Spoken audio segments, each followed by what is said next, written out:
Cioè, tutti i ragazzi, continua la quarantena e continua anche la convivenza con le vostre fidanzate e compagne. Io non so a quanti di voi sta succedendo, ma la mia fidanzata ha deciso di cominciare a cucinare, cosa che non aveva mai fatto in vita sua, soprattutto i dolci, ragazzi, le torte, ogni giorno cena, torta diversa, ogni giorno c'è torta al cioccolato, torta alla vaniglia, torte alle mele, io ormai non le riconosco più perché all'uscita del forno sono tutte uguali, a bruciare. Sti torte sono tutte bruciate. Io veramente, cioè, per non parlare dei pancakes e delle crepe, ragazzi. Frittate canutella.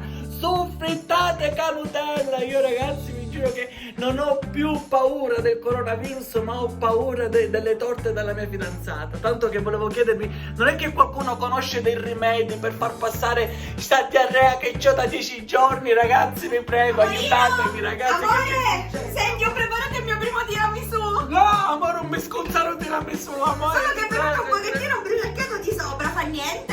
Amore, come fa a venire bruciacchiato il tiramisù? Amore, il tiramisù non ci deve stare in forno, Ci ho amore. messo soltanto 10 minuti per farlo dorare un pochettino, capito? Ma dorare cosa, amore? Fare dorare cosa? Un mascarpone, amore, Ma fare... mi sembrava troppo bianco, capito? Un po' più dorato. Ah, Dai, amore, assaggia. Aiuto! Assaggia,